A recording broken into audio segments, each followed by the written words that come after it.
예, 안녕하세요. 예, 참 찬송을 들 때마다 감동을 받는 것 같습니다. 정말 여러 고난이 있고 어려움이 있어도 또 그 하나하나 주님을 의지하고 이겨나가는 삶을 살았으면 좋겠다는 생각이 더욱 듭니다. 또 그 3월 달에 대전도 집회가 있는데 또 우리가 기도하면서 또 전도하기가 쉽지는 않지만 한 명이라도 더 전도할 마음을 가지고 최선을 다해서 한 명이라도 전도했으면 좋겠습니다.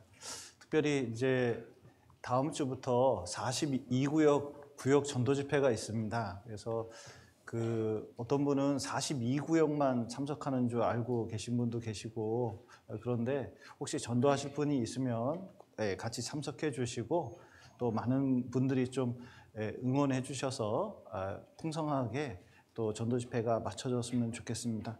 같이 기도하시겠습니다. 사랑과 은혜가 풍성하신 하나님 아버지, 죄 가운데 있었던 저희를 주님의 피로 우리의 모든 죄를 사하시고 또 우리를 구원하신 감사드립니다.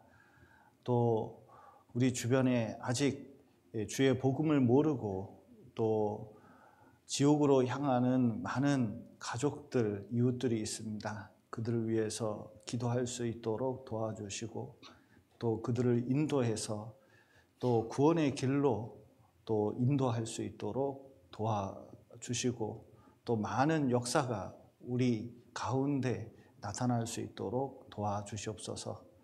또 고난 중에 또 어려움 중에 또 아픔 중에 있는 분들 많이 계십니다.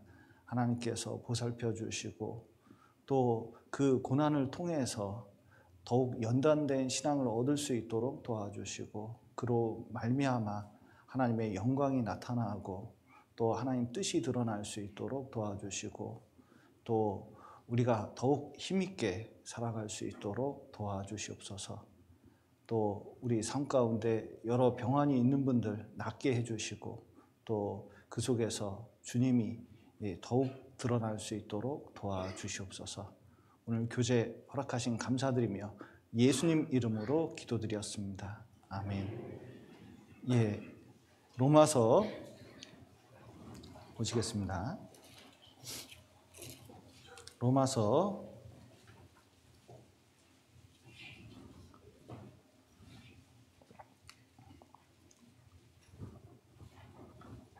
1장 3절 보시겠습니다. 로마서 1장 3절 이 아들로 말하면 육신으로는 다윗의 혈통에서 나셨고,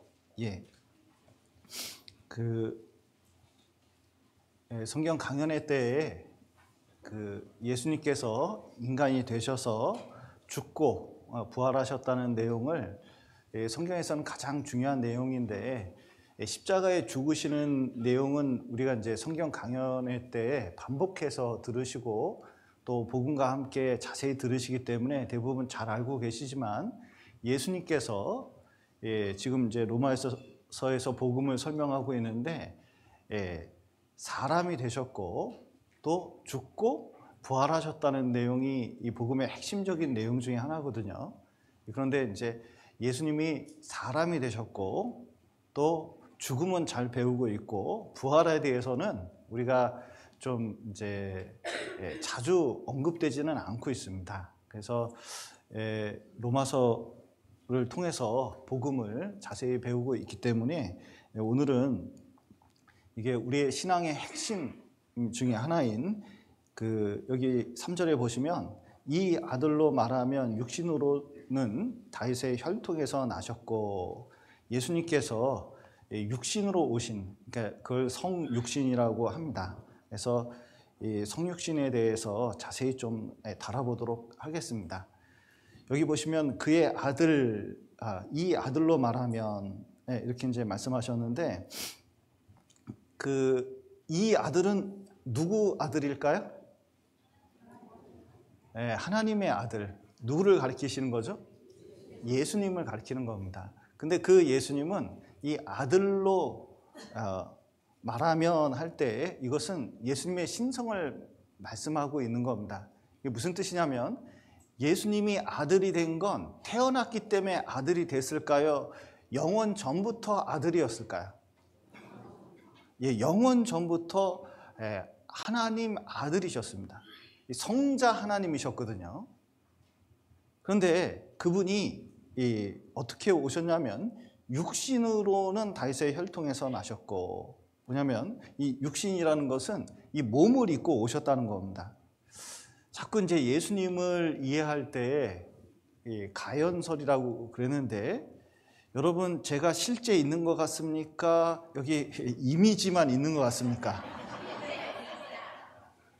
예, 믿습니까? 여기 보면 이게 예수님이 계신데 자꾸 이 예수님은 육신을 입고 오셨거든요. 예, 그런데 자꾸 이게 가연설이라고 그랬는데 이렇게 보일 뿐이다 이런 사람들이 많이 있었어요.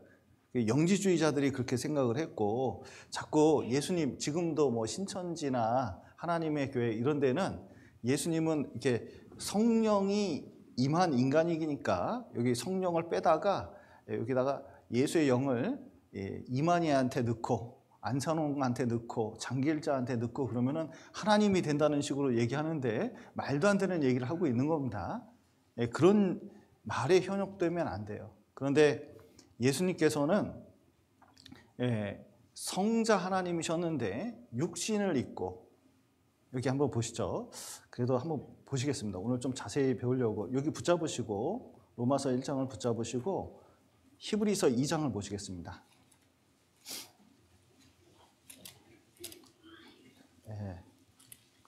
정말 다룰 기회가 많지 않기 때문에 좀 자세히 배우도록 하겠습니다.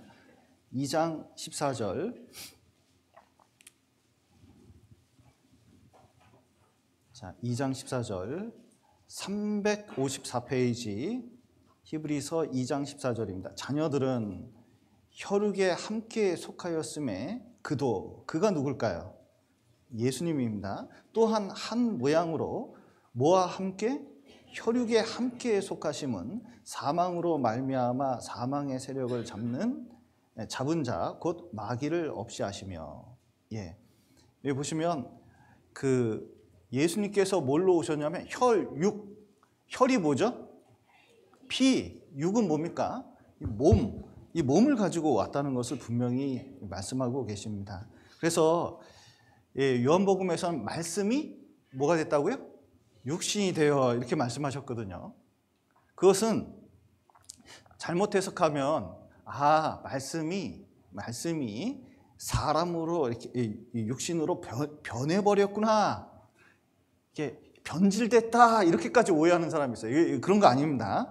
그리고 이걸 뒤집어 썼다, 잠시 동안 뒤집어 썼다, 이것도 아니에요. 여기서 말하는 하나님께서 혈육이 되셨다는 것, 또 말씀이 육신이 되셨다는 것은 온전한 하나님, 완전한 하나님이 뭐가 되셨다는 뜻인지 아셔요?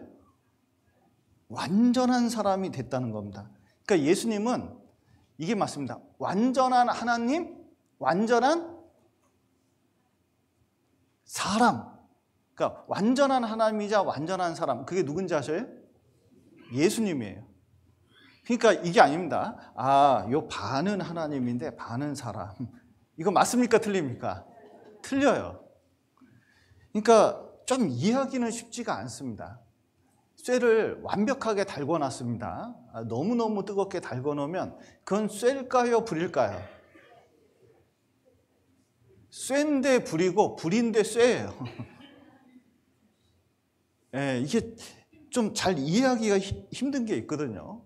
근데 요즘은 이제 유튜브에 양자역학에 관련된 이제 내용들이 많이 있기 때문에 이 양자역학을 하면은 물리 현상 중에 그런 것이 많이 있습니다. 그래서 요즘 양자 컴퓨터 얘기가 많이 나오죠. 거기서 사람들이 제일 이해 못하는 건 중첩입니다. 0과 1이 동시에 있대요. 봐요. 벌써 모르는 표정을 하고 어떻게 그럴 수가 있지?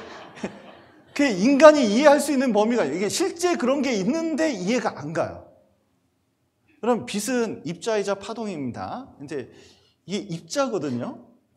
근데 입자인데 하나를 탁 쳤습니다. 그러면 튕겨가지고 구멍 하나를 통과했거든요. 그러면은 한 군데 박혀야 됩니까? 두 군데 박혀야 됩니까? 이게 한 군데 박히기도 하고 두 군데 박히기도 해. 하나 넣는데 진짜 광자, 빛의 입자 하나 넣는데 두 군데 박히는 수가 있어요. 그럴 수가 있을까요?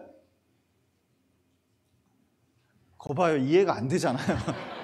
근데 실제로는 그렇다는 거예요. 그러니까 이제 그 양자의 세계에 이렇게 가면은 분명히 그런 현상은 나타나는데 이해는 안 되는 거예요.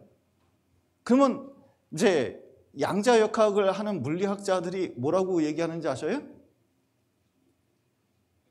이해가 안 되면 외워.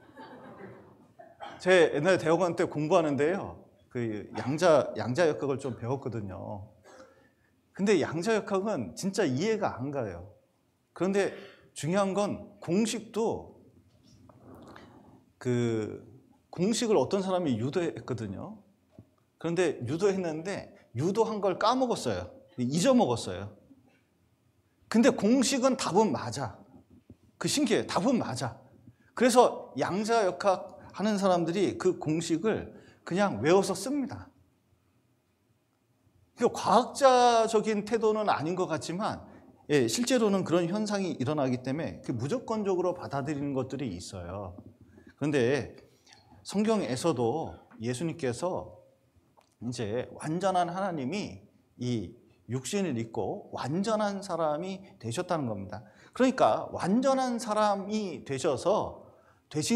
되셨다는 것은 자, 사람은 태어날까요? 갑자기 이렇게 성인이 될까요? 태어나야 돼요. 그러니까 예수님도 하나님이신데 태어나야 돼요. 그리고 성장 과정이 있었을까요? 없었을까요? 성장했습니다. 그리고 감정이 있을까요? 없을까요? 감정이 있었어요. 그리고 자, 예수님은 전능하신 하나님이시기 때문에 편재하십니다. 편재가 뭐냐면 어느 곳에나 계실 수 있거든요. 그러니까 홍길동처럼 탁 하면은 벌써 서울에 가 있고 뭐 이러면 좋잖아요. 근데 예수님께서는 거리 제한을 받았기 때문에 실제로 걸어 다녔어요. 그러니까 피곤한 거예요. 그리고 갈증도 느꼈습니다. 그리고 배고픔도 느끼셨거든요. 왜 그렇게 되셨느냐? 진짜 사람이기 때문에 그렇습니다. 그러나 그 안에는 진짜 하나님이 계셨어요. 그러니까 이제 뭐냐면 예수님은 완전한 하나님이자 완전한 사람이 되셨습니다. 그런데 하나님이 왜 사람이 되셨을까요? 왜 사람이 됐냐면 그거 외에 다른 구원의 방법, 인간을 구원할 수 있는 방법이 없으셨기 때문에 그렇습니다. 왜냐하면 하나님은 영이시기 때문에 죽을 수가 없어요. 그런데 인간을 위해서 이 죄를 갚아주려면 반드시 어떻게 해야 되죠? 그냥 누가 대신 죽어주는 걸로는 안 돼요. 여기 이제 막가파가 있고 여기 지존파가 있습니다. 지존파 사형! 그랬더니 막가파가 손들었어요. 재판장님, 제가 대신 죽으면 안 될까요? 그러면은 재판장이 뭐라 그러죠? 기둘려. 넌 네 죄 때문에 죽어. 그러니까 인간을 보니까 다 죄를 졌기 때문에 다 죄 가운데 죽을 수밖에 없는 존재입니다. 그러니까 죄 없는 인간이 와야 되는데 죄 없는 분은 누구밖에 없으시냐면 하나님밖에 안 계셔요. 그 하나님이 그 죄의 대가를 치르려면 영으로서는 죽을 수가 없습니다. 여러분, 하나님을 창을 찔른들 돌아가시겠습니까? 뺨을 때린들 돌아가시겠습니까? 아무 상관이 없는 거예요. 그래서 실제로 육신으로 오셔서 우리 이 죄짐을 지고 그 죄값을 갚으려고 뭐냐면 이 땅에 오신 겁니다. 똥통 속에 옛날 분들은 잘 아시죠? 그 구더기 아냐고 학생들한테 물어봤더니 그림으로 봤대요. 그러니까 이제 요즘 세대는 구더기를 잘 몰라서 전도집회도 쉽지가 않습니다. 그런데 우리 세대는 알잖아요. 똥통이 뭔지. 예. 구더기 아시죠? 예. 예. 근데 누가 똥통 속에 빠지는 경우가 있어요. 어렸을 때 좀 잘못해가지고 빠지는 경우가 있거든요. 그 똥통 속에 빠진 아이를 건지는 방법이 뭘까요? 예. 미안하게도 몸에다 끈 달고 밑에 같이 내려가서 끌고 올라와야 돼요. 몽골 성교 한번 가보셔요. 그러면 거기에 그 변소가 지금도 남아있거든요. 근데 몽골 변소 깊이는 말할 수가 없습니다. 저 2층에서 이 밑에까지 정도 돼요. 예. 그러니까 이제 굉장히 깊은 이제 그 화장실이 있거든요. 거기 빠지면 진짜 못 나올 것 같아요. 근데 그거 빼내려면 진짜, 왜냐면 이 똥은 늪과 같기 때문에 한번 빠지면 절대로 자기 힘으로 빠져나.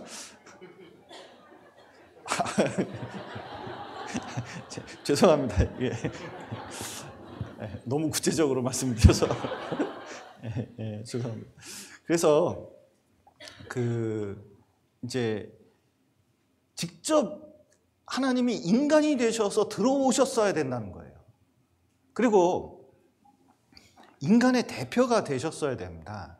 여기 로마서 한번 보시겠습니다. 로마서 5장 12절.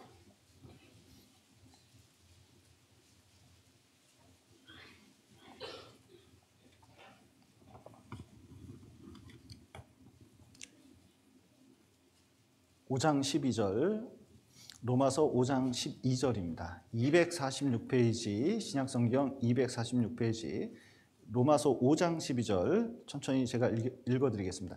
이러므로 한 사람으로 말미암아 죄가 세상에 들어오고 죄로 말미암아 사망이 왔나니 이와 같이 모든 사람이 죄를 지었으므로 사망이 모든 사람에게 이르렀느니라. 예. 다시 18절 보시겠습니다. 예. 그런즉 한 범죄로 많은 사람이 정죄에 이른 것 같이 의의 한 행동으로 말미암아 많은 사람이 의롭다 하심을 받아 생명에 이르렀느니라. 한 사람의 순종치 아니함으로 많은 사람이 죄인 된 것 같이 한 사람의 순종하심으로 많은 사람이 의인 되리라. 예. 이 죄는 이 한 사람 때문에 이제 문제가 됐습니다. 이 아담 때문에 이제 문제가 된 거죠. 이 아담은 인류의 대표입니다. 그래서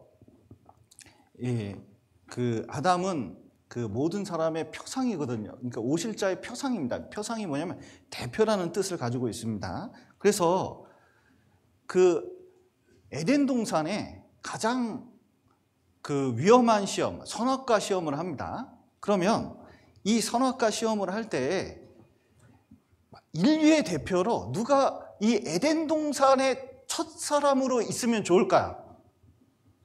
이게 지금 인구가 이제 다 합치면 100억 정도 된다고 생각을 해보면, 여태까지 난 인구가 100억 정도 된다고 생각해보면 이 100억 중에 에덴 동산에서 이 선악과의 유혹에 넘어가지 않을 사람을 뽑는다면, 가장 자격이 있는 대표자를 뽑는다면 누구를 뽑을까요? 1번 이상현, 예. 2번 이순신 장군, 3번 아담. 예. 그런데 애초에 죄성에 물들지 않고 태어난 사람은 아담밖에 없습니다. 그러니까 가장 순수하고 가장 죄를 안 지을 사람이 누구예요? 아담이에요, 아담. 그러니까 이 아담이 실패하면 누구도 실패한다는 뜻일까요? 우리도 실패한다는 뜻이에요. 우리나라 대표 축구 선수들이 축구를 합니다. 그러면 이제 막 이게 남자들이 이게 보면서 항상 야, 내가 차도 저거보단 잘 차겠다. 맨날 똥볼이냐? 막 이렇게 막 한 소리 합니다. 근데 실제로 본인이 나가서 차면은 그 사람들보다 잘 찰 수 있을까요? 아무래도 국가대표가 훨씬 더 잘 차겠죠. 그냥 해본 소리죠. 그런데 국가대표가 진 것은 우리나라가 진 겁니까?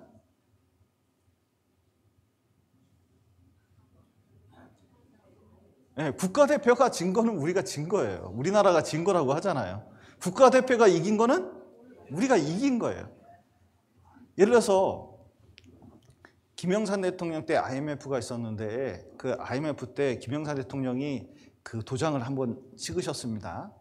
잘못 찍으셨죠. 그랬더니 갑자기 IMF가 발생했어요. 아니, 그럼 김영삼 대통령이 책임져야지 우리가 책임질 일이 있어요? 이게 아니에요. 이게 대통령과 함께 우리는 운명 공동체로 있는 거예요. 이게. 그래서 우리도 아담이 대표였기 때문에 아담 안에서 같이 하나님 앞에 범죄했다는 겁니다.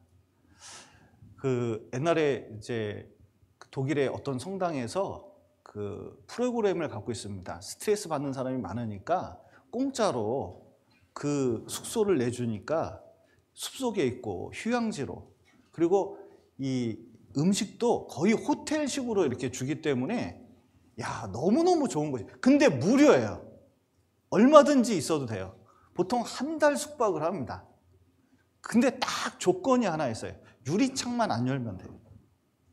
어떤 사람이 도시에서 너무 스트레스 받고 진짜 이 몸을 추스려야 되는데 그런 프로그램이 있으니까 이제 거기 갔습니다.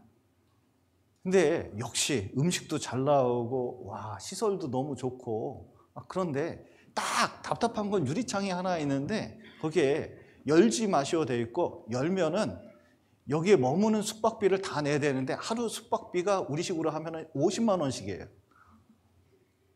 그러면 열어야 됩니까? 안 열어야 됩니까? 안 열어야죠. 그러니까 절대로 열지 마시오 해서 그거 누가 못하냐고. 그래서 열심히 이제 밥 먹고 쉬고 돌아다니고 그랬는데 이제 그 한 달 숙박하는데 3주째 때부터 너무 궁금한 거예요. 왜 열지 말라 그랬을까? 저기에 뭔가 비밀이 있다. 금을 숨겨놨나? 보물을 숨겨놨나? 뭐 여기에 희한한 사건이 일어나나? 별 생각을 다 하게 됐어요. 그런데 이제 일주일 남겨놓고 너무너무 궁금한 거예요. 떠나게 생겼는데 저 창 너머에 뭐가 있는지 너무너무 궁금한 거예요. 근데 이제 하루 종일 찾아봤답니다. CCTV가 있는지, 감시 카메라가 있는지, 어떻게 내가 문을 열는지 안 열었는지 아는지, 뭐 아무리 봐도 도대체 없어요. 그래서 가기 이틀 전에 진짜 이거 한번 뭔지 너무너무 궁금하다. 살짝 열었다가 살짝 닫으면 누가 하냐? 그래서 살짝 열어봤더니 살짝 열어서 뭐가 있나 이렇게 딱 봤더니 그 밑에 수도사들이 그곳을 쳐다보면서 기도하고 있더래요. 정면으로 눈이 마주쳤다는. 그런데 그때 깨달았다 합니다. 뭐냐면 하지 말라는 것을 어기는 게 사람이구나. 알고 보니까 내가 아담이구나. 그걸 깨달았대요. 여러분, 이게 죄를 질 때 보면은 한국 사람이 에덴 동산에 있었으면 어떻게 됐을까요? 뱀까지 잡아먹는다는 전설 같은 얘기가 있거든요. 이게 죄를 짓는 정도 수준이 아니라 이게 진짜 그 이상한 일이 벌어졌을 거예요. 그러니까 이게 죄에 대해서 자신할 필요가 없다는 거예요. 그래서 아담을 보면 아담이 왜 그랬을까 생각하지만 실제로 지금도 에덴 동산에 있는 아담처럼 우리도 시험에 넘어지고 있다는 것을, 죄를 짓고 있다는 것을 기억할 필요가 있습니다. 그래서 수많은 사람에게 이 죄가 퍼져나갔거든요. 모든 사람이 죄를 범했어요. 여러분, 죄를 범한 것은 조금 짓는 게 아니라 평생 죄를 지면서 살아갑니다. 놀라운 것은 아담이 인류의 대표였는데 또 다른 아담을 하나님이 세우셨습니다. 누굴까요? 예수님을 세우셨어요. 예수님은 고린도전서 15장에 보면 마지막 아담이라고 되어 있습니다. 왜 마지막 아담이죠? 이제 아담은 어떻게 해서 태어났을까요?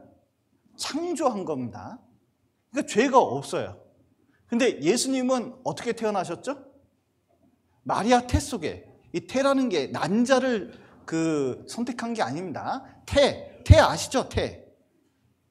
그래서 난자와 상관없이, 정자와 상관없이 태어나게 하신 거예요. 죄와 상관없이 태어났다는 것을 보여주고 계신 겁니다. 그래서 그렇게 돼야만 인간의 대표가 되고, 그리고 죄 없는 인간이 우리 죄를 완전히 용서할 수 있기 때문에 예수님께서 인간이 되신 거예요. 그래서 인간이 되셔서 십자가에서 사단의 일을 멸하셨다. 여기 이제 히브리서 2장 14절에 보면 곧 마귀를 없이 하시며라고 말씀하셨는데, 이 사단이 잡은 권세가 사망이거든요. 근데 십자가에서 예수님께서 죽으셔서 어떤 일을 하셨냐면 이 사망의 권세, 이 사망의 문제를 완전히 해결해 주셨습니다. 그래서 우리가 구원받게 해주신 거예요. 그래서 예수님께서는 인간의 대표가 되시려고 완전한 인간으로 오셨다는 것을 기억할 필요가 있습니다. 또 예수님께서 이제 인간이 되신 이유는 우리를 진정으로 사랑하시기 때문에 그렇거든요. 여기 요한복음 15장 보시겠습니다.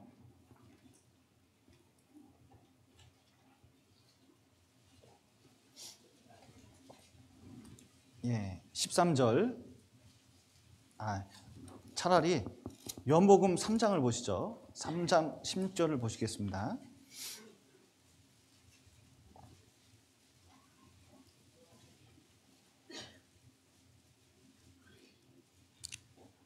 하나님이 세상을 이처럼 사랑하사 독생자를 주셨으니 이는 저를 믿는 자마다 멸망치 않고 영생을 얻게 하려 하심이니라. 예. 하나님께서 우리를 향한 사랑을 이렇게 보여주셨습니다. 키에르케고르가 이에 대해서 좀 설명을 해줬는데 왜 사람이 되셨을까? 이에 대해서 이렇게 설명을 했습니다. 어떤 왕자가 있는데 신하들하고 사냥을 갔다가 그 마을에 예쁜 처녀가 있는 거예요. 근데 지켜봤는데 정말 마음에 들었습니다.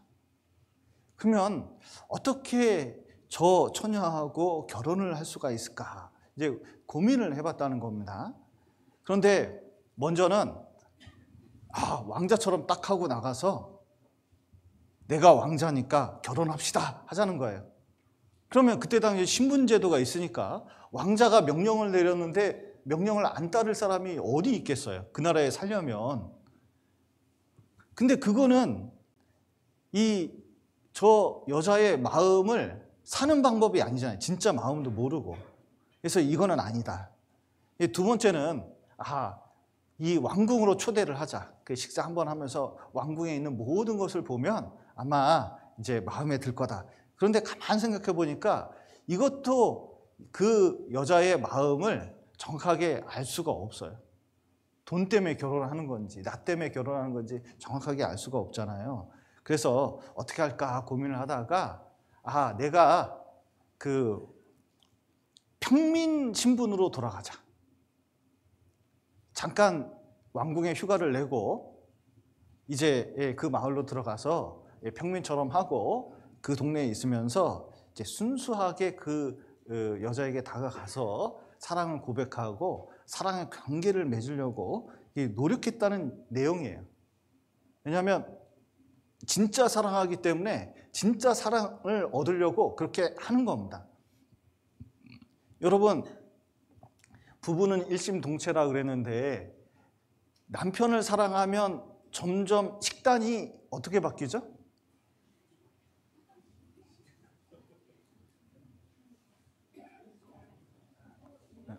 그러면 바꾸겠습니다. 대상을 바꾸겠습니다. 자, 자식을 사랑하면 식단이 어떻게 바뀝니까? 예, 아이 좋아하는 걸로 바뀌어요. 예. 그 아내를 사랑하면 이제 아내가 하고 원하는 것들을 자꾸 맞춰주게 돼 있습니다. 자녀를 사랑하면 자녀에 맞춰주게 돼 있죠. 아프리카 사람을 사랑하면 아프리카 사람이 됩니다. 리빙스턴은 정말 아프리카 사람에게 복음을 전하고 아프리카 사람을 사랑했기 때문에 진짜 아프리카 사람이 됐어요. 미국 사람이 한국 사람을 사랑하잖아요? 그럼 한국 사람 됩니다. 존 린턴이라는 박사가 있는데 증조 할아버지가 한국을 전도하고 싶은 마음에서 한국에 왔습니다. 그리고 떠날 생각을 안 했어요. 왜냐하면 재산을 정리하고 왔거든요. 그래서 한국 전라도 순천에서 살면서 복음을 끊임없이 전했습니다. 그래서 그 자식도 뭐냐면 한국 사람을 사랑해서 이 한국에 머물면서 계속 살았거든요. 그 손자의 손자가 이뇨한 씨예요. 이뇨한이라고 혹시 아신가요? 예, 국회의원도 하시고 그다음에 우리나라의 앰뷸런스를 최초로 만든 분이 이뇨한 씨거든요. 근데 그 사람이 옛날에 처음 방송국에 나와서 한 얘기를 한번 들은 적이 있는데 난 처음에 깜짝 놀랐어요. 완전히 전라도 사람입니다. 자기 미국 가서 힘들었대요. 어머니가 자기를 유학 보내가지고 미국 갔는데 미국 사람들 너무 힘들대요. 적응해. 과자를 먹는데도 막 이렇게 우리는 손 찝어가지고 이렇게 주는데 걔네들은 봉지채 줘야 되거든요. 이렇게 그러면은 막 이제 손 묻었다고 뭐라 그러니까 정말 적응이 안 되더래요. 그래서 자기는 깨달았대요. 오리지널 전라도 사람이라는 걸. 그러니까 한국에 오면 편한 거예요. 미국 가기가 싫은 거예요. 그러니까 여기서 사는 거예요. 그 사람은 진짜 한국 사람 된 거예요. 그 국회의원도 하잖아요. 그래서 진짜 사랑하면 가서 그 나라 사람이 됩니다. 우리 선교사님들 참 이렇게 전도하는 곳에 막상 가보면 그 어린 자식들 끌고 가서 외국에서 선교합니다. 그런데 거기서 진짜 죽을 각오하고 그 나라 사람 될 생각하고 거기서 사셔요. 한국 돌아오면 한국이 다른 나라 같대요. 그리고 전도연수련에 와서 참 오랜만에 보니까 우리는 되게 반가운데 자기는 그렇게 어색할 수 없다는 거예요. 그리고 빨리 어떻게 해서든 교회를 걱정해서 글로 가려고 그래요. 왜 그러냐면 진짜 그 나라 사람 된 거예요. 그게 뭐냐면 사랑하는 거거든요. 하나님도 마찬가지입니다. 인간이 되셨다는 것은 그 하나님하고 인간하고 차이가 얼마나 큽니까? 근데 인간이 되셨습니다. 그거는 진짜 사랑하는 거예요. 그리고 하나님께서 우리에게 대해서 하나님의 뜻을 하나님을 온전히 보여주려고 하신 겁니다. 여기 요한복음 14장 보시죠. 14장 9절입니다.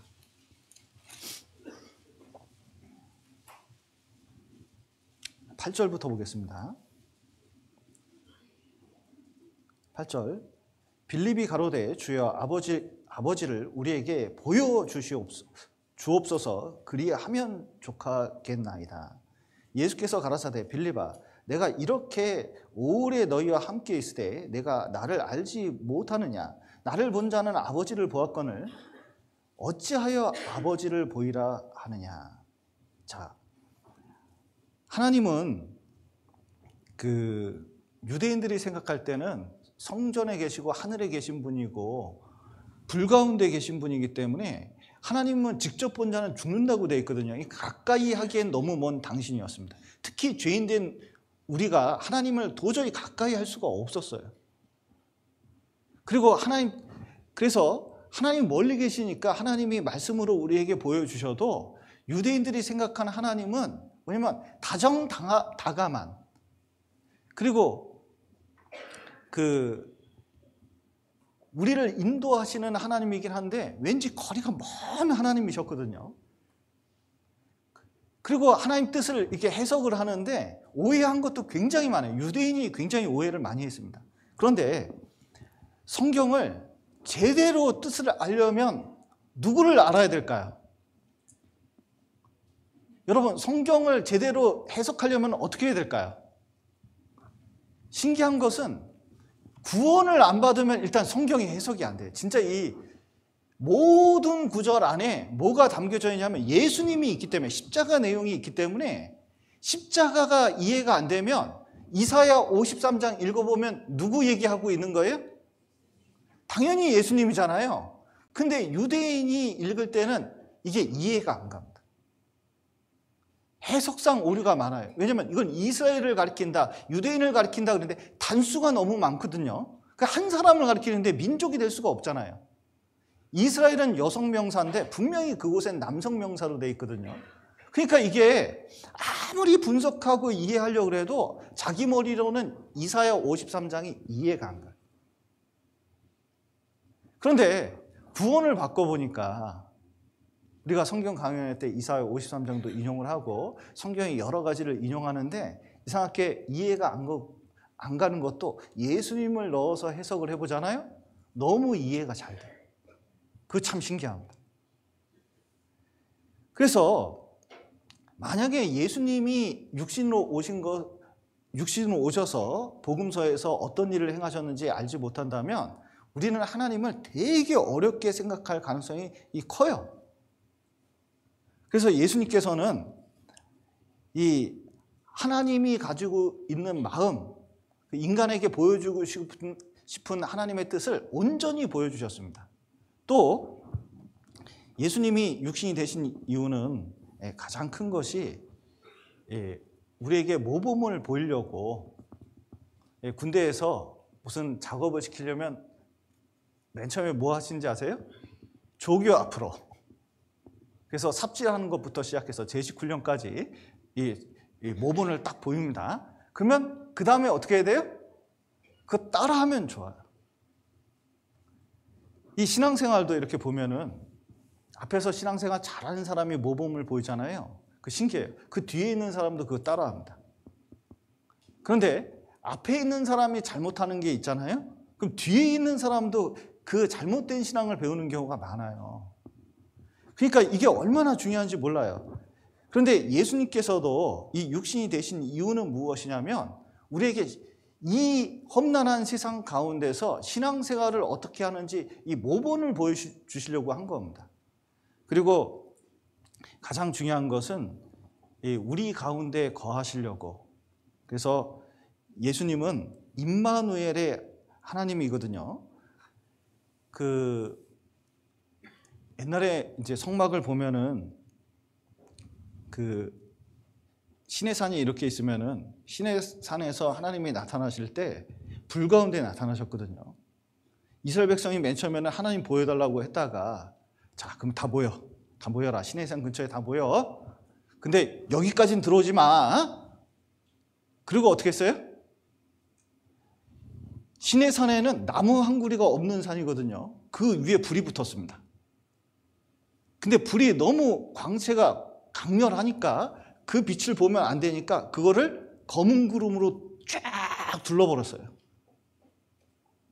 그리고 우리와 번개가 치는데 이스라엘 백성들이 너무너무 무서워가지고 이제는 안 보여줘도 될 것 같은데요. 그랬습니다.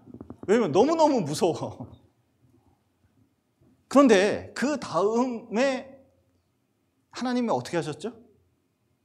성막을 지으라고 한 다음부터 이 성막 가운데 같이 계셔가지고 이 성막은 진을 칠 때 한 가운데 있었습니다. 이동할 때도 앞서서 쭉 같이 갔거든요. 뭘 말하고 있냐면 하나님이 성막과 함께 동행하고 같이 임재해서 그들과 함께 한다는 것을 보여주고 계신 거예요. 그런데 성막은 뭘 하는 곳입니까? 제사 드리는 곳. 쉽게 말해서 죄를 사는 곳이 성막이잖아요. 그래서 죄사 먹고 주님과 함께 동행한다는 것을 보여주는 겁니다. 우리도 마찬가지입니다. 구원받고 이제 이 교회와 함께 또 주님과 함께 동행하면서 신앙생활을 하는 그것을 보여주는 게 예수님께서 육신이 되셔서 보여주신 거예요. 그런데 이 예수님이 이 땅에 오셨을 때 예수님이 하나님의 아들인지 어떻게 알아볼까요? 이거 완전한 사람이 됐거든요. 여기 샘플 보고 있습니다. 완전한 사람. 이제 샘플 보고 계시거든요. 근데 이 사람이 진짜 예수님인지 저 사람이 진짜 예수님인지 그거 어떻게 알까요? 지정해 줘야 될 거 아니에요. 그래서 이제 여기 로마서 다시 보시죠. 로마서 1장 3절.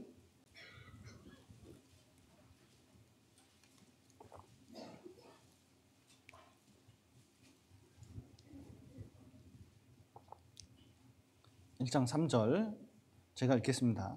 이 아들로 말하면 육신으로는 어디서 나셨어요?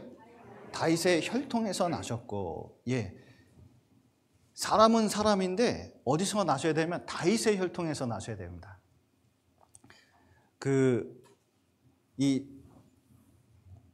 사무엘 하 7장을 한번 보시죠.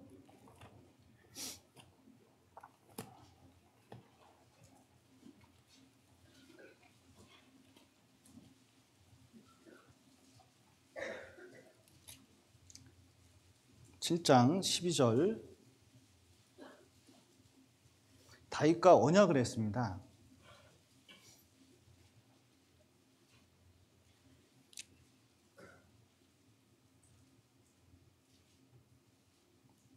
(12절) 내 수완이 차서 내 조상들과 함께 잘 때에 내가 내 몸에서 날 자식을 내 뒤에 세워 그 나라를 경고케 하리라. 저는 내 이름을 위하여 집을 건축할 것이요 나는 그 나라 위를 영원히 경고케 하리라. 나는 그 아비가 되고 그는 내 아들이 되리니 저가 만일 죄를 범하면 내가 사람 막대기와 인생 채찍으로 징계하려니와. 여기 보시면 16절에 내 집과 내 나라가 내 앞에서 영원히 보존케 되고 내 위가 왕위입니다. 왕위를 말하는 거죠. 내 위가 영원히 경고하리라 하셨다 하라. 이 다윗과 언약을 했는데 이새의 뿌리에서 한 가지가 나고부터 시작해서 이제 다윗의 혈통에서 메시아가 나올 것을 성경에서는 사무엘 하부터 시작해서 계속 말씀하고 계시거든요. 그래서 다윗의 혈통에서 나셔야 되는데 예수님이 다윗의 혈통에서 나셨을까요? 그 족보가 어디에 있죠? 마태복음, 누가복음에 있습니다. 근데 마태복음하고 누가복음 보면은 족보가 같나요? 틀리나요? 보십시오. 여기 마태복음 1장을 한번 보시죠.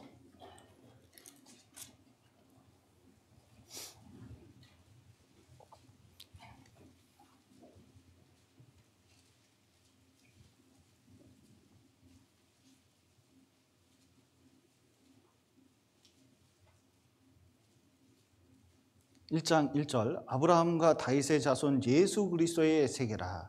아브라함이 이삭을 낳고 이삭은 야곱을 낳고 쭉 낳다가 6절에 보시면 이새는 다윗 왕을 낳으니라. 다윗은 우리아의 아내에게서 솔로몬을 낳고 쭉 하다가 이제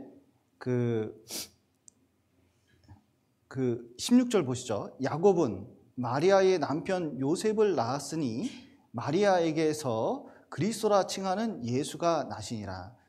야곱은 마리아의 남편 요셉을 낳았으니, 그러니까 요셉의 아버지가 누구예요? 야곱입니다. 그래서 마리아에게서 그리스도라 칭하는 예수가 나셨거든요. 누가복음 3장을 보시죠.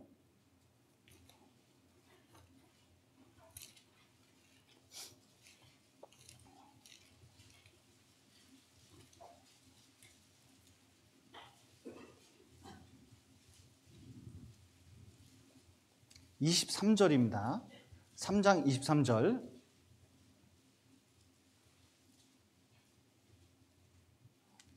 예수께서 가르침을 시작하실 때에 30세쯤 되시니라. 사람들의 아는 대로는 요셉의 아들이니, 요셉의 이상은 누구요? 헬리요. 그 이상은 맏다시요. 그 이상은 레이요. 쭉 갑니다. 그러더니 이제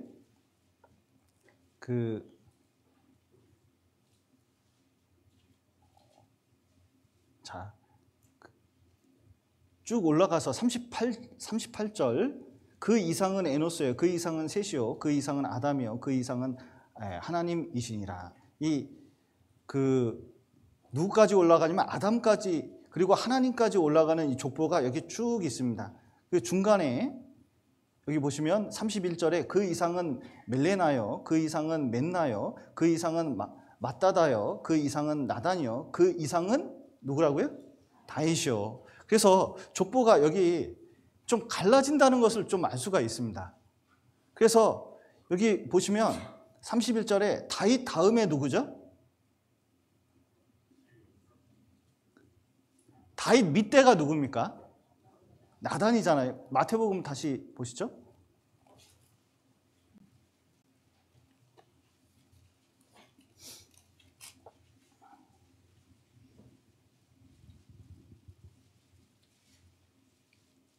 (6절에) 보시면 이새는 다윗왕을 낳으니라. 다윗은 우리아의 아내에게서 솔로몬을 낳고. 자, 다윗 밑대가 누구죠? 솔로몬. 그럼 왜 족보가 차이가 나죠?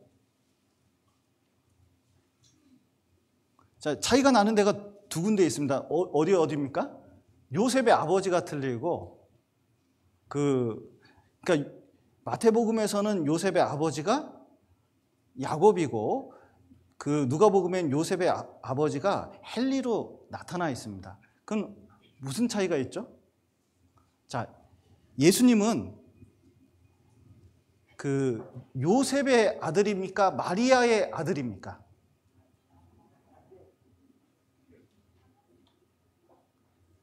나는 엄마의 아들일까요? 아빠의 아들일까요?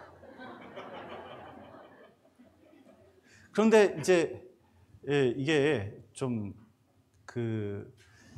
이 족보를 이렇게 살펴보면 이렇게 됩니다. 사람이 아는 대로는 이렇게 됐거든요. 왜 그러냐면 성경에서는 창세기부터 여자의 후손으로 온다. 그리고 여기 갈라디아서 보실까요? 갈라디아서에는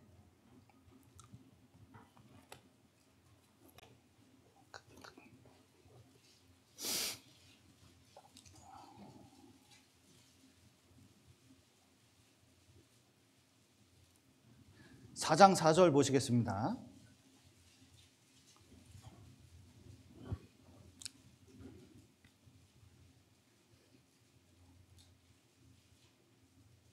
예, 4장 4절. 때가 참에 하나님이 그 아들을 보내사 누구에게서 나게 하시고? 여자에게 나게 하시고. 보통은 이 족보가 있기 때문에 남자의 족보를 따지거든요. 여자에게 나게 하시고, 이것은 특별한 말입니다. 그러니까 성경적으로 보면 여자의 족보를 자꾸 보게 된다는 거예요. 왜냐하면 여자를 통해서 낳기 때문에. 그래서 요셉도 증거했거든요. 뭐냐면 이게 마리아가 잉태된 걸 딱 보니까 내 씨는 아니구나. 그래서 가만히 끊고자 했습니다. 그러니까 그런데 성령으로 잉태된 것을 계시를 받고 이제 데려와서 같이 결혼을 했잖아요. 그래서 같이 동침은 하지는 않았습니다. 애를 낳을 때까지는. 그래서 그러면 이 애가 태어났습니다. 그러면 내가 임신시킨 건 아닌데 애가 태어났어요. 그러면 내 자식입니까? 남의 자식입니까? 내 자식입니까? 그 여자 자식입니까? 이게 좀 어렵잖아요. 그런데 이런 겁니다. 법적으로는 요셉의 자식이에요. 그죠? 그리고 이 혈통적으로는 누구 자식이에요? 마리아의 자식이에요.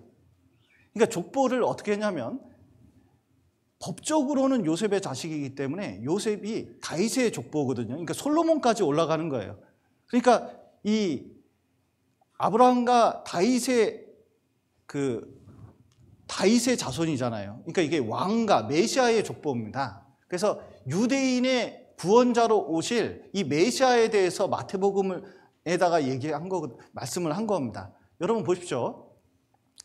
마태복음은 유대인을 위한 복음서였거든요. 그러니까 유대인에게 진정한 이스라엘의 메시아가 나왔다는 것을 증명하기 위해서 이 족보를 꺼낸 거예요.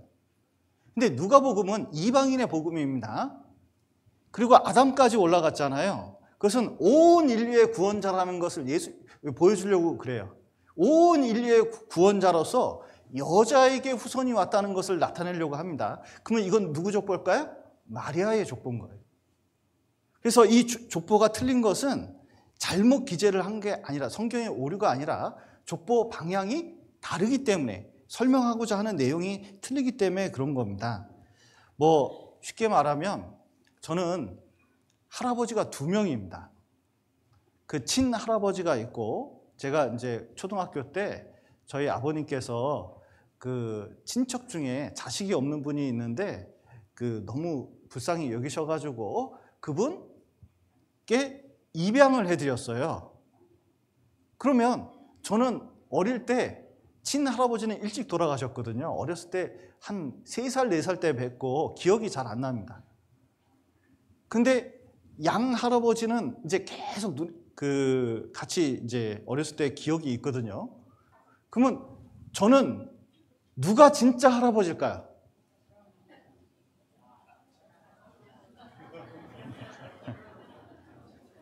족보상? 아니면은 나중에 이렇게 족보를 바꿨으니까 다 이씨 집안인데, 예. 그런데 이제 둘 다 할아버지예요. 그러니까 이제 예수님 경우 그렇다는 겁니다. 그래서 그걸 이해할 필요가 있어요. 그리고 예수님이 그래서 동정녀에게서 나셨거든요. 신학 대학생들에게 이 설문지를 돌렸더니 사람들이 가장 안 믿는 내용 중에 하나가 무엇이냐? 신학생도 잘 안 믿는 게 뭐냐? 천지창조는 믿어도 동정녀에게서 나셨다는 것을 잘 안 믿어요. 에이, 사람이 다 알지. 분명히 뭔가 썸씽이 있지. 이렇게 생각하는, 이제 죄인이다 보니까 죄된 생각을 하고 예수님을 바라보는 경우가 많이 있다는 겁니다. 그런데 동정녀가 아니라면 큰일 나요. 왜냐하면 한 사람으로 말미암아 죄가 세상에 들어오고 죄로 말미암아 사망이 왔다고 말씀하셨는데, 이 세상에 있는 사람들은 다 아담 피가 흐르고 있잖아요. 그러면 아담 피가 흐르고 있으면, 아담의 DNA가 흐르고 있으면 반드시 뭘 짓게 돼 있어요? 죄를 짓게 돼 있어요. 그러면 예수님에게도 사람의 DNA가 들어가면, 사람의 피가 들어가면 예수님도 뭐 하게 돼 있어요? 죄를 짓게 돼 있어요. 그럼 죄인이 죄를 사할 수가 있어요? 안 돼요. 여러분, 죄가 없는 인간이 인간의 죄를 사기가 어렵습니다. 죄인이 죄를 어떻게 사해요?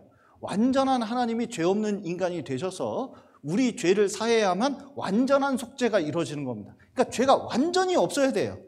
그래서 동정녀 마리아에게 태어난 겁니다. 특별히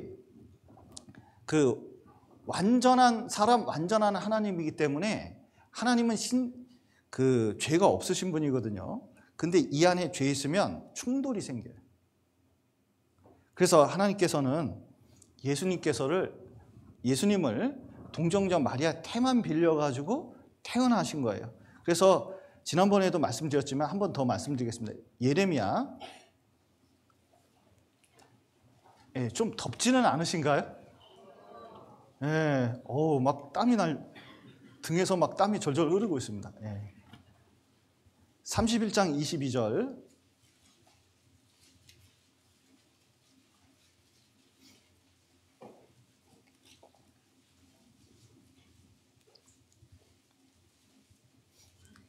구약성경 1101페이지 예레미야 31장 22절입니다.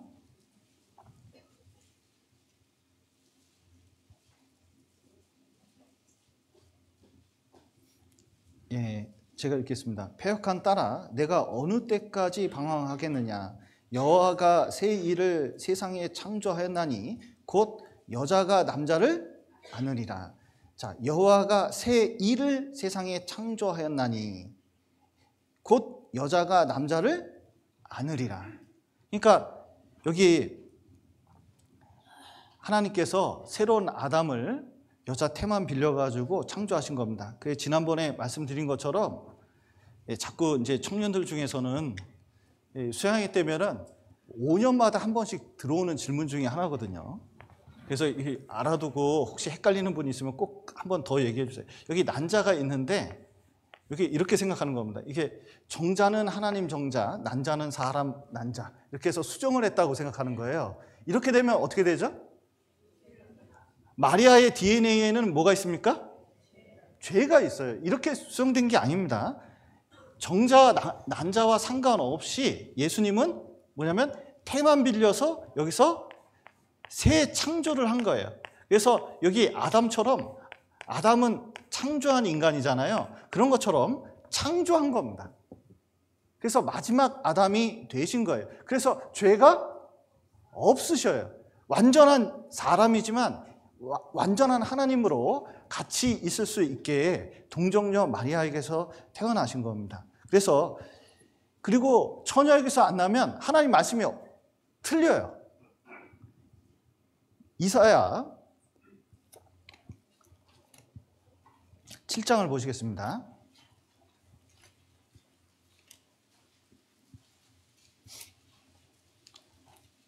성경 강연회가 보통 2시간 반, 3시간 할 때는 이 구절을 반드시 찾았는데 요즘은 시간이 없어서 못 찾고 있습니다. 7장 14절 이렇게 오늘 찾는 구절들은 별표를 계속 해두셔요. 왜냐하면 진짜 중요한 구절들인데 성경 강연회가 너무 짧아져가지고 못 찾는 구절들이 너무 많습니다. 제가 읽겠습니다. 그러므로 주께서 친히 징조로 너에게 주실 것이라. 보라, 처녀가 잉태하여 아들을 낳을 것이요 그 이름을 임마누엘이라 하리라. 처녀가 잉태하여 아들을 낳을 것이라고 했는데 만약에 처녀에게서 잉태돼서 아이가 안 나면 이 말씀이 틀린 거잖아요. 그러면 메시아가 아니잖아요. 그래서 예수님의 탄생은 예언이 100가지가 있는데 그 중에 가장 중요한 것 중에 하나가 동정녀에게서 나셔서 하나님께서 예수님을 보내주신다는 약속이 있습니다. 그래야 알아보니까. 그리고 이것이 아니면 이게 하나님 은혜로 이루어지는 구원이 아니에요. 여러분 보십시오. 이게 인간의 노력으로 아이가 나면, 자, 여기 이제 한번 예를 들어 볼게요. 아브라함이 자식을 낳는데 아브라함은 자식이 몇 명일까요? 맞추시는 분에게는 제가 박쥐 접어 드릴게요. 자, 아브라함에게는 자식이 몇 명이 있었을까요?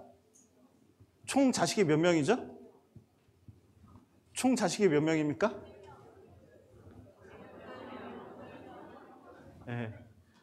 늦었어요. 아브라함에게는 자식이 8명이 있었습니다. 그래서 후처에게서 난 자식들이 나중에 있었거든요. 그런데 아브라함의 첫째 자식이 누구예요? 이스마엘. 그 다음에 이삭. 이스마엘과 이삭이 있어요. 근데 이스마엘 낳을 때 하갈에게서 낳았지만 이스마엘은 하나님이 주신 자식입니까?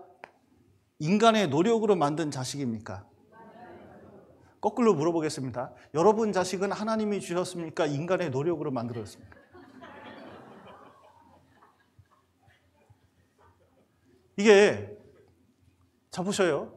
아니 물론 내가 낳지만 하나님이 주셔서 낳은 거 아니에요? 그런데 이스마엘도 애를 못 낳으니까 진짜 사라가 기가 막히게 생각을 해내가지고 낳은 자식이 이스마엘이잖아요. 그러면은 이거를 하나님이 주셨다고 생각할 수가 있잖아요. 근데 성경을 읽어보면 이스마엘은 인간 실패의 합작품이에요. 인간적으로 낳은 자식입니다. 그런데 이삭은 어떻게 낳았어요? 진짜 불가능한 상태. 아브라함도 다 늙어서 애를 낳을 수 없을 것 같은 상태.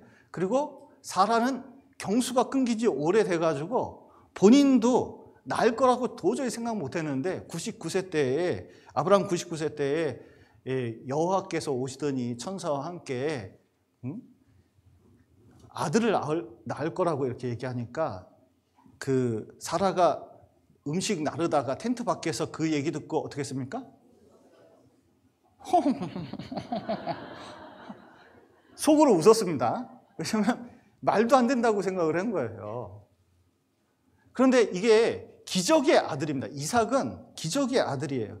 그러니까 이삭 볼 때마다 뭐냐면 이삭은 어때요? 전적으로 하나님이 주신 겁니다. 이것은 인간의 노력으로 된 거고. 그런데 예수님도 마찬가지입니다. 예수님도 우리에게 이렇게 주시는데 예수님이 우리의 구원을 이루잖아요. 그런데 예수님께서 이렇게 오신 것은 그냥 인간의 노력해서 된 게 아니라 전적으로 주신 거예요. 전적으로. 그러니까 하나님이 구원을 우리에게, 예수의 뜻이 뭡니까? 구원 그 자체잖아요. 구원은 인간의 어떤 노력도 가미되지 않고 그냥 하나님의 은혜로 주신 것을 보여주시는 겁니다. 그래서 예수님은 이 땅에 어떻게 오셨어야 되냐면 동정녀에게서 전적으로 하나님의 성령으로만 잉태돼서 낫게 해주셔서 구원의 은혜가 무엇인지 우리에게 설명하려고 하신 거예요. 그래서 예수님이 동정녀에게서 탄생하신 것은 먼저는 어떻게 알 수 있느냐? 어떻게 여자에게서 났냐? 자, 여기 창세기 3장 15절 보시겠습니다. 이렇게 찾는 것은 너무 중요한데 전도 집회나 우리가 평소에 찾을 기회가 너무 없어서 계속 성경을 찾고 있습니다. 3장 15절. 내가 너로 여자와 원수가 되게 하고 너도 너의 후손도 여자의 후손과 원수가 되게 하리니 누구 후손? 여자의 후손은 내 머리를 상하게 할 것이요 너는 그의 발꿈치를 상하게 할 것이니라 하시고, 예, 여자의 후손은 누구를 가리킬까요? 예수님을 가리켜요. 내 머리를 상하게 한다는 게 내 머리가 뭘까요? 사망 권세를 얘기하는 겁니다. 뱀은 대가리 탁 잘라버리면 어떻게 되죠? 예, 조금 살아있다가 죽어버리는 거잖아요. 마귀의 큰 권세가 사망이기 때문에 십자가에서 그 사망 권세를 탁 진짜 대가리를 찍어 누른 거하고 똑같아요. 그리고 너는 그의 발꿈치를 상하게 할 것이요. 예수님이 십자가에 죽었는데 하나님에게는 발꿈치 정도 상하게 한 정도의 수준밖에 안 된다는 거예요. 그러니까 여기서 뭘 예언하신 거냐면 여자의 후손으로 오실 예수님을 뭐냐면 말씀하고 있다는 걸 알 수가 있습니다. 성경이 증거하고 있는 거예요. 그리고 부모가 증거하고 있습니다. 이 마태복음 1장을 보시죠.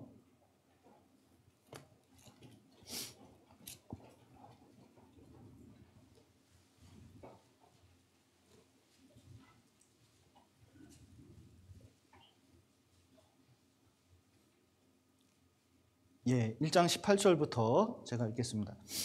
예수 그리스도의 나심은 이러하니라. 그 모친 마리아가 요셉과 정혼하고 동거하기 전에 성령으로 잉태된 것이 나타났더니 그 남편 요셉은 의로운 사람이라 저를 드러내지 아니하고 가만히 끊고자 하여 이 일을 생각할 때에 주의 사자가 현명하여 가로되 다윗의 자손 요셉아 내 아내 마리아 데려오기를 무서워 말라.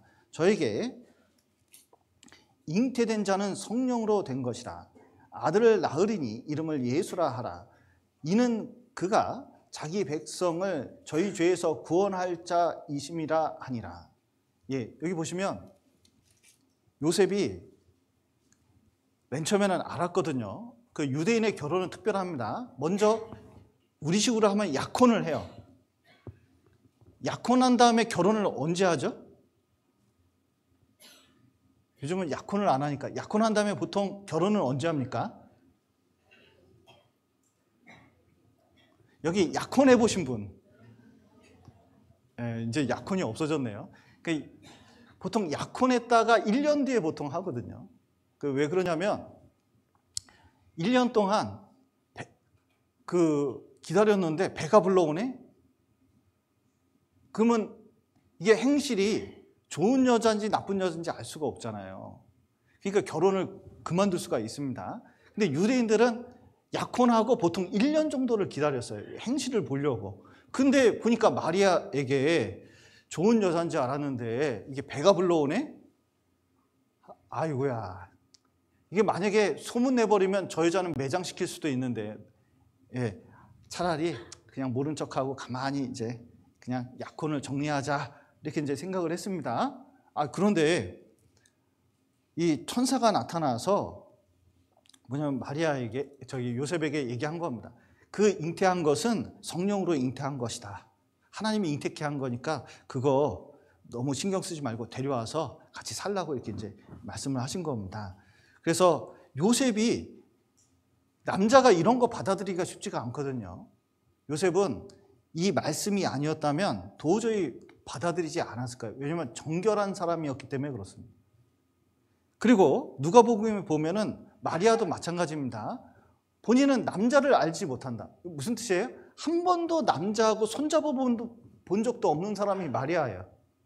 그렇게 하지 말란 말이야 해가지고 남자는 근처도 안 갔습니다. 그런데 내가 어떻게 잉태가 되겠냐고 했잖아요. 천사가 말하는데도. 근데 주의 뜻대로 하라고 해서 여기 잉태가 된 겁니다. 그리고 초기 기독교 증거들이 많이 있습니다. A.N. 스윈 화이트라는 옥스퍼드 출신의 그리스 로마 신화 연구한 사람이 있거든요. 근데 신화라는 게 어떻게 생기는지 그걸 연구를 해봤습니다. 그랬더니 신화는 보통 왕 아니면 혁혁한 공로를 세운 영웅 뭐 이런 사람들이 있으면은 이거를 신화화한다는 거예요. 점점. 그리고 신기한 일이 일어난 것처럼 자꾸 만듭니다. 우리 시대에도 신화 같은 얘기를 만들어내는 사람들이 있어요. 마라도나 아시나요? 마라도나 아셔요? 워낙 거룩하게 사셔가지고 이 축구를 좋아하시는 분들은 압니다. 마라도나가 얼마나 대단한 축구 선수였는지. 그런데 놀라운 것은 대단하더라도 마라도나 교가 있다는 거 아셔요? 그걸 섬겨요. 그리고 점점 시간이 지나니 마라도나가 신이에요. 축구의 신. 그래서 진짜로 섬깁니다. 그리고 나중에는 자꾸 이렇게 스토리를 만들어내요. 뭐 신적인 존재가 한 것처럼 자꾸. 그래서 이 마라도나가 손을 써가지고 이 골을 넣은 것은 다 이게 세계 사람이 보는데도 다 그렇게 된 것은 이 신적인 능력이라는 둥, 뭐 이렇게 이제 자꾸 말을 만들어내는 겁니다. 근데 이게 짧은 시대니까 아유, 뭐 그런 거를 믿고 있어. 이러지만 이게 100년 지나고 200년 지나면 진짜 신화화된다는 거예요. 근데 이런 것들은 대부분 대단한 사람이나 왕 같은 사람에게 적용됩니다. 그래서 우리나라 왕들은 대부분 이상한 신화가 있었잖아요. 박혁거세가 말이 알을 낳는데 알에서 나왔대요. 그리고 김알찌는 무슨 상자에서 나오고 주몽, 고려를 세운 이 주몽도 어디서 나왔어요? 예, 고구려를 세웠죠, 참. 그 알에서 엄마가 알을 낳는데 거기서 나왔다는 거예요. 그래서 분석해 본 결과 옛날 삼국시대 때는 알 시리즈가 유행한 걸로. 그런데 이런 사람들은 대단한 사람들이잖아요. 그래서 신화하려고 이런 것들을 자꾸 만들어낸 겁니다. 그런데 이런 것들은 삼국유사, 이런 사건이 있은 지 1000년이 지난 다음에 쓰여진 거거든요. 그런데 예수님은 어떠냐면 왕이 아니에요. 그 당시 왕이 아닙니다. 그냥 일개 목수에 불과한 거예요. 그리고 힘없이 죽었어요. 십자가에서. 그러면 기사거리도 안 되는 내용이에요. 그런데 예수님이 죽고 부활하셨다는 내용이 이게 그거 하나 때문에 뭐냐면 유대 사회, 절대로 종교가 바뀔 것 같지 않은 사람들이 유대인이거든요. 완전히 막 변혁이 일어났습니다. 로마도 변혁이 일어나고 교회들이 막 형성이 됐거든요. 그 이유는 뭐냐면 진짜 죽고 부활하셨기 때문에 그렇거든요. 그 실제로 봤기 때문에 그런 거예요. 그래서 예수님이 이제 태어난 지 100년쯤 된 거죠. 110년경. 여러분 100년 전에는 사람 속이기가 어렵습니다.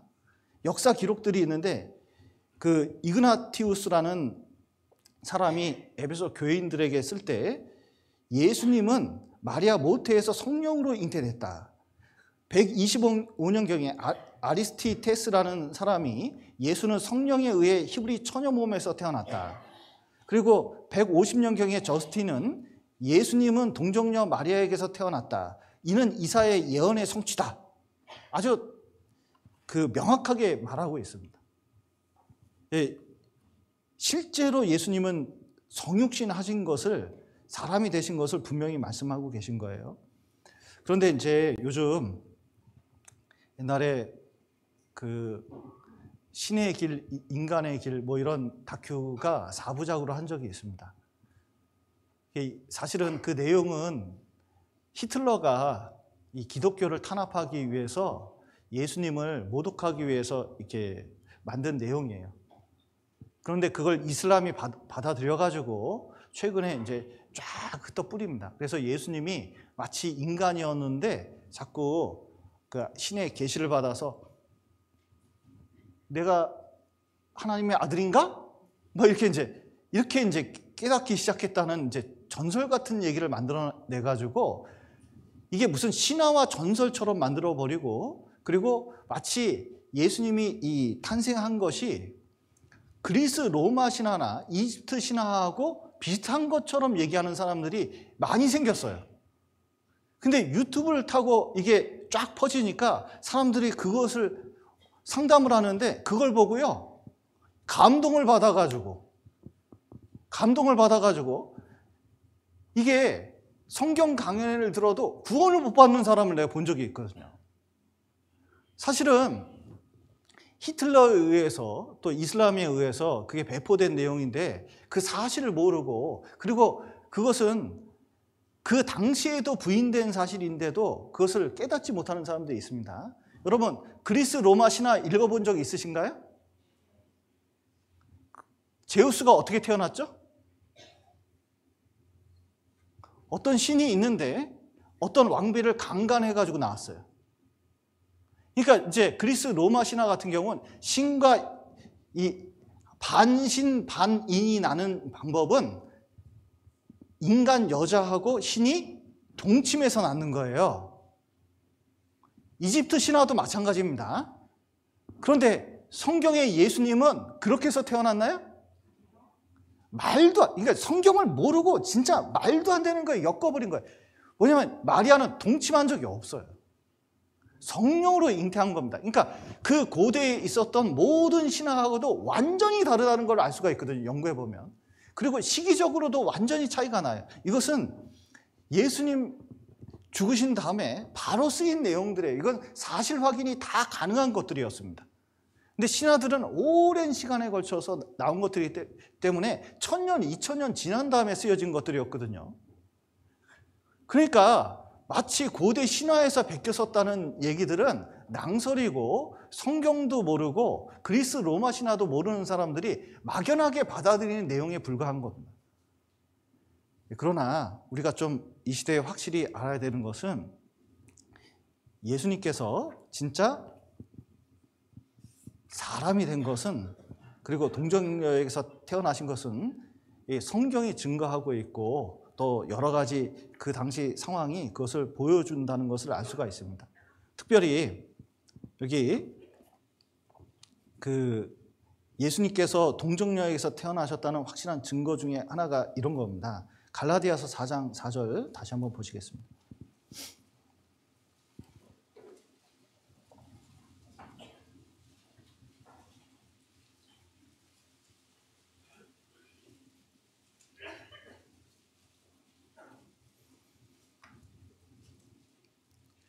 때가 참에 하나님이 그 아들을 보내사 여자에게서 나게 하시고 율법 아래서 나게 하신 것은 율법 아래 있는 자들을 속량하시고 우리로 아들의 명분을 얻게 하려 하심이라. 예, 예수님께서 이 땅에서 태어나셨을 때 율법이 딱 있습니다.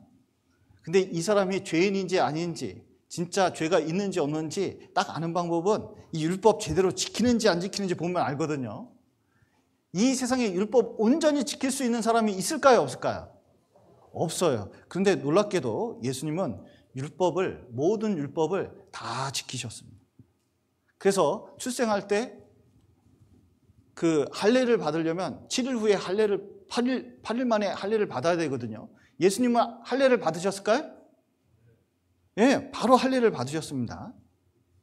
그리고 그 유대인 회당에 출석을 하셔가지고 율법의 요구를 숙지하시고, 그리고 성경적으로 도덕적으로 아무 흠이 없어요. 그것은 동생들도 부모들도 같이 이 3년 반 동안 살았던 제자들도 그것을 증명한 겁니다. 그러니까 아무 죄가 없습니다. 그런 것은 진짜 아무 죄 없는 인간이고 동정녀에게서 태어났다는 것을 우리에게 보여주고 계신 거예요. 예, 그런데 이제 이것을 통해서 우리가 몇 가지 교훈을 좀 얻어보겠습니다. 먼저는 예수님이 성육신, 그러니까 사람이 됐다는 것을 통해서 진짜 하나님이 우리를 사랑한다는 것을 깨달을 필요가 있다는 겁니다.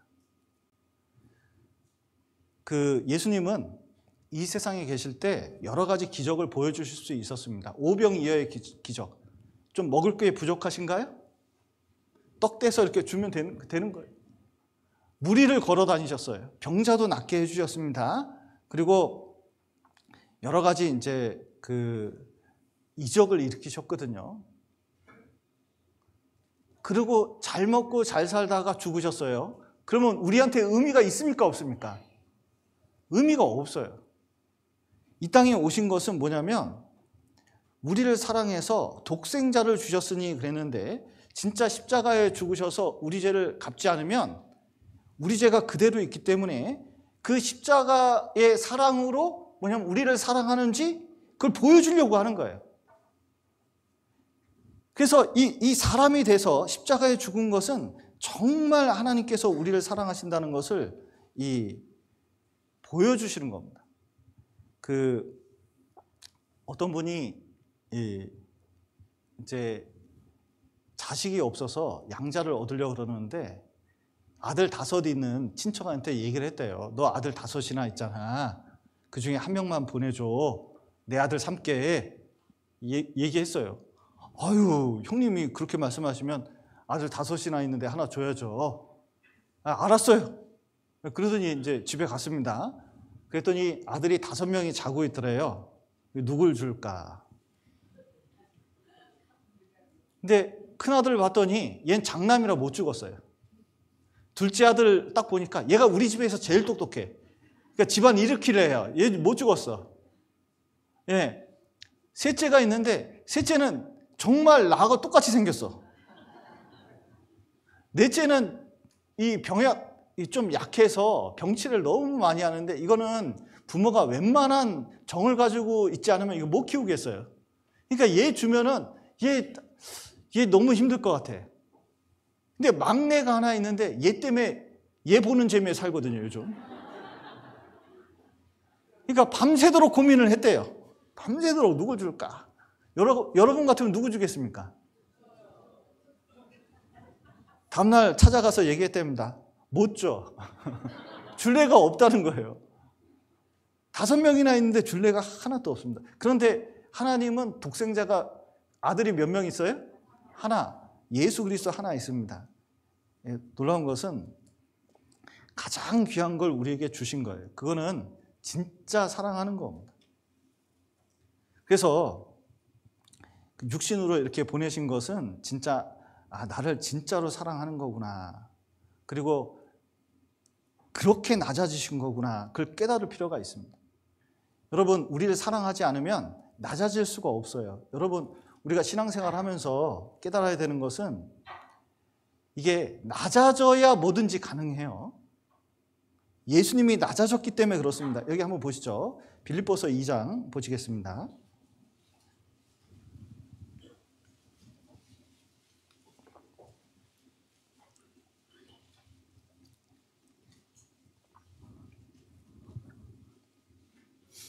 2장 6절, 그는 예수님은 근본 하나님의 본체시나 하나님과 동등됨을 취할 것으로 여기지 아니하시고 오히려 자기를 비어 종의 형체를 가져 사람들과 같이 되었고 사람의 모양으로 나타나셨음에 자기를 낮추시고 죽기까지 복종하셨으니 곧 십자가에 죽으심이라.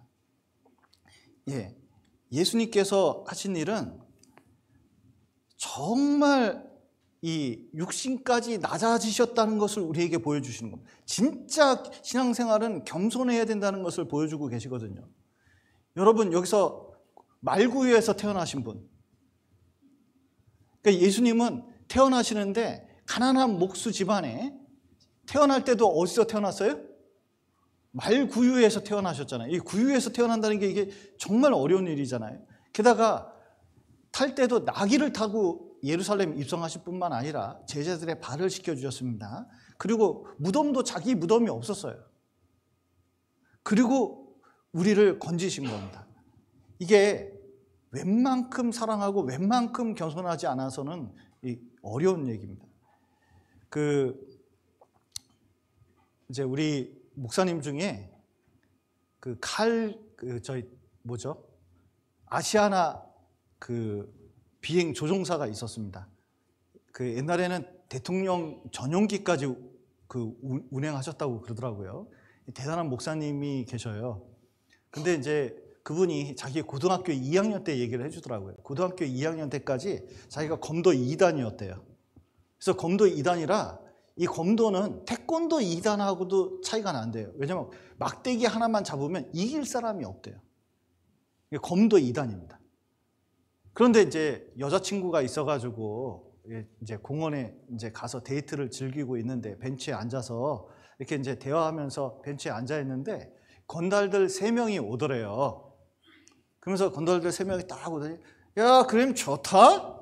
막 이러면서 이제, 그래서 이제 옆에 있는 나뭇가지가 있길래 탁 이제 부러뜨려가지고 이렇게 요만한 나뭇가지를 이렇게 붙잡았대요. 그랬더니, 아니, 이 자식 봐라? 하면서 이 주먹으로 딱 때리려고 그러는데 딱 쳐버렸대요. 아야! 하면서 넘어지더니 그 가운데 있는 애가 오길래 머리통을 탁 때려버렸답니다. 딱 쓰러지더래요. 그 옆에 있던 애가 이게 그러더니 발차기를 쫙 하는데 피하면서 이게 탁 때려버린 거예요. 타다닥 하니까 다 쓰러지더래요. 그리고 멋있게 여자친구한테, 야, 가자! 그리고 이제 데이트를 즐기고 저녁에 이제 집에 들어갔는데 이 집에 야단이 난 거예요. 엄마가 빨리 경찰서 가보라는 거예요. 아, 왜요? 네 아버지 경찰서 갔다고. 지금 큰일 났다고. 무슨 일이지? 그리고 이제 경찰서로 딱 갔더니 경찰서 문을 탁 여는데 세상에, 아까 나한테 맞은 애들이, 이게 검도하는 사람이 여기 손목 스냅이 되게 힘이 좋거든요. 타다닥 치는데 팔뼈가 부러지고 다리뼈가 부러지고 머리통이 깨진 거예요. 그러니까 병원에 가서 이 붕대에 감아가지고 와가지고는 이게 물어내라는 거야, 병원비.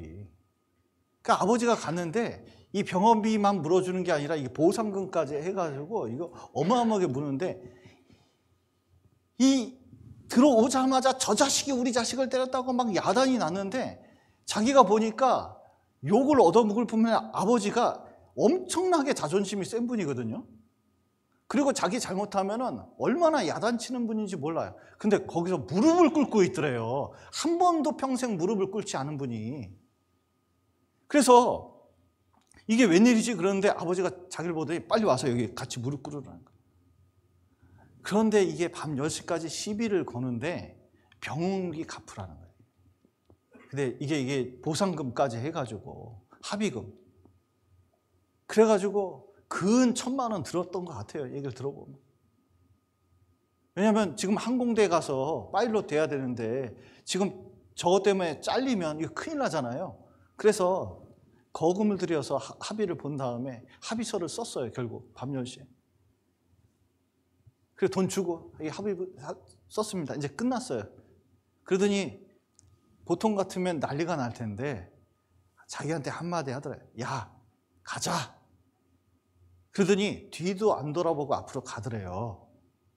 근데 자기는 이 뒤를 따라가는데 그냥 요거도 먹고 막 그 일을 겪으니까 이게 억울하기도 하고, 근데 저 대단한 아버지가 적고를 당하고 가는 거 보니까요, 보통 같으면 나가자마자 이단 여차이가 날아갈 건데 아무 소리하고 묵묵히 걸어가더래요. 근데 뒤에서 자기는 눈물밖에 안 나더래. 내가 저지른 죄 때문에 이 죄값을 아버지가 치르는구나 생각을 하니까 별 생각이 다 들더라는 거죠. 근데 아버지 이제 돌아가시고 나중에 그 성경 강연에 이제 듣는데 세상에 내 죄짐을 지고 가는 사람이 한 명 더 있더래요. 누굴까요? 예수님. 그런데 그거 들으면서 그때 무릎 꿇은 아버지가 생각나는 거예요. 저 자존심 센 아버지가 저렇게까지. 여러분 보십시오. 만약에 예수님 죄 없으신데 십자가에 못 박혀 죽으면 억울한 죽음이잖아요. 그러면 어떻게 할까요? 밑에서 자꾸 네가 하나님의 아들이냐? 하나님의 아들이면 내려와봐라! 그러면 저 같은 사람은 어떻게 하냐면 성질이 급해서 못 빼버립니다. 못 빼가지고 예의 하나 맞아봐라! 다! 그러면 다들 진짜 하나님의 아들에게 이게 엎드리겠잖아요. 근데 예수님은 끝까지 그렇게 해서 죽었어요. 그 모욕을 다 참고. 왜 그랬을까요? 그래야 우리를 구원하기 때문에 그런 거예요.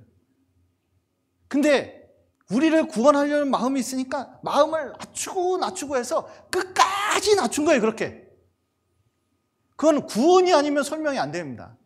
저는 그걸 언제 또 깨달았냐면 이 교회 자매님들이 있는데 그 애기 엄마를 전도하는 거예요. 근데 이 애기 엄마가 진짜 약삭발라. 맨 처음에 전도하니까 자매님들이 싹 가서 집안 청소를 싹 해줬어요. 애기 엄마. 듣는다니까. 그리고 애기는 자기가 자매님들이 봐주고 자기는 고상하게 말씀을 듣는 거예요. 근데 구원은 못 받아. 구원 못 받아요. 그리고 구원 못 받으니까 얼마나 다음에 또 듣게요. 그랬는데 또 집안이 엄청 어지럽고 도저히 힘들 때가 있어요. 그럼 연락이 와. 말씀 듣겠다고. 그러면 이 가서 청소해줘야 됩니까? 안 해줘야 됩니까? 이렇게 착하다니까. 그러니까 이게 가서 또 해줬어요. 쫙 그래서 또 말씀을 쫙 듣는 거예요. 근데 그 얘기 듣는데요. 이거 대단하시네. 근데 또 이렇게 고상하게 자기는 듣고 있네. 그리고 또 구원을 못 받아. 그리고 또 한참 뒤에 자기가 힘드니까 또 연락이 왔어요. 또 듣겠다는 거예요. 그러면 가서 또 해줘야 돼요? 안 해줘야 돼요? 이렇게 착하다고요, 우리가. 아니, 목사님 나는요, 속이 상하더라고요. 야, 우리 자매님들을 세상에 이 사람이 어떻게 생각하고 진짜 이런 식으로 이용해 먹지? 하지 말라 그럴까, 그냥. 싶은 생각이 들어요. 그래도 어떻게 해요? 가서 해줘야지. 그래서 그냥 밥도 해주고 청소도 하고 애기도 보면서 말씀을 들었어요. 세상에 3번째 구원을 받은 거예요. 그런데 자매님들이 3번이나 이렇게 수고를 하니까 세상에 우리를 이렇게 이용해 먹는다 그럴까요? 구원받았다고 너무너무 기뻐할까요? 구원받았다고 그렇게 너무너무 기뻐한 거예요. 어떻게 그럴 수가 있을까요? 이게 예수님의 마음이 아니면 안 돼. 이게 성육신의 정신입니다. 우리도 신앙생활 하면서 진짜 안 입고 더러운 경우 많아요. 여러분, 이게 교회 생활하다 보면 별일이 다 있어요. 근데 진짜 이 교회 일이라는 게 예수님 보면 그런 거예요. 제자들은 자기를 자꾸 높이려고 그랬거든요. 자기를 내가 이 제자들 중에선 수제자지. 나는 그 행정부 장관이지. 아니, 난 재정부 장관이지. 이런 식으로 자꾸 자기를 높이려고 그래요. 그러니까 예수님이 오죽했으면 자기들끼리도 발을 안 씻으니까 누가 발 씻겼어요? 예수님이 발 씻겼잖아요. 근데 우리도 잘못하면 자기 위세를 드러내는 경우가 있을 수 있습니다. 그런데 전도할 때도 또 가정생활 속에서 또 교회생활 속에서 진짜 신앙생활하는 방법은 뭐냐면 이 성육신, 예수님이 사람이 됐다는 걸 제대로 깨달으면 뭐냐면 우리도 뭘 해야 돼요? 진짜 이게 우리 같은 사람을 구원하기 위해서 이렇게 했기 때문에 자기도 낮아지는 법을 배울 필요가 있습니다. 그래서 그 구세군 창시자 윌리엄 부스가 있었는데 구세군 창시하고 그곳을 통해서 구원받는 역사가 일어났습니다. 근데 미국에 있던 큰 교회 목사였던 사무엘 프랭글이라는 사람이 있었는데 이 사람이 이제 거기 들어가서 이 구세군 구원의 역사에 동참하겠다고 미국에도 이런 정신을 해야 된다고 자기가 탁 갔어요. 근데 가서 이 전도하는 법 그리고 성경에 대해서 얘기할 줄 알았더니 세상에 여기 구세군이잖아요. 군대 구원 군대라는 뜻입니다. 여기 쫙 자기 동료들이 있는데 구두 닦기 시키는 거 구두 닦기. 여러분 그 중요한 걸 말씀드려야겠네요. 진짜 여기 새신자 모임이 있잖아요. 새신자 모임이 있으면은 뭐 아무리 집사님이고 뭐 대단한 분이더라도 때 되면 한 번씩 듣는 거 괜찮습니다. 그거 진짜 좋아요. 이사 오시면 한 번씩 듣는 거 좋습니다. 새신자 말씀이 신앙생활에 되게 도움이 되거든요. 그런데 이 구두 닦기를 이렇게 하니까 구두 닦기 하면서 내가 구두나 닦으려고 대서양 건너와서 여기까지 왔냐? 맨 처음에 그런 생각이 들더래요. 근데 한참 닦다 보니까 가만히 생각해 보니까 예수님도 제자들의 발을 씻겼잖아요. 아, 내가 이런 마음으로 하면 안 되는구나. 그래서 구두 닦을 때 옛날에는 대충 했는데 어느 순간부터 물광, 불광, 그냥 온갖 광을 다 내면서 했대요. 너무너무 열심히 하니까 이 윌리엄 부스가 드디어 당신이 그 구세군 역할을 할 때가 됐다고. 그 자세 보니까. 그래서 다시 가가지고 미국에서 이 구세군을 창설하는 감독관이 됐거든요. 여러분, 우리도 마찬가지입니다. 물은 낮은 곳에 흐르잖아요. 하나님이 우리를 위해서 그렇게까지 십자가에 육신이 되셔서 우리를 구원하려고 십자가까지 이렇게 내려가셨습니다. 우리도 누구 구원하는 일에 이제 적극적으로 동참하고 또 자존심 세우지 않고 신앙생활을 예수님 본받으면서 열심히 살아갔으면 좋겠습니다. 같이 기도하시겠습니다. 사랑과 은혜가 풍성하신 하나님 아버지, 죄 가운데 있었던 저희를 주님의 피로 구원하시고 또 몸된 교회 가운데서 교제케 하신 감사드립니다. 특별히 저희 같은 죄인을 위해서 하나님이 육신이 되셔서 또 이 땅에서 모범을 보여주시고 또 갈 바를 알려주심을 감사드립니다. 우리가 이 마지막 때에 예수님 본받아서 신앙생활을 할 수 있도록 또 겸손할 수 있도록 도와주시고 또 우리가 더욱 연합해서 또 불쌍한 영혼들을 위해서 복음을 전할 수 있도록 도와주시옵소서. 오늘 교제 허락하신 감사드리며 예수님 이름으로 기도드렸습니다. 아멘.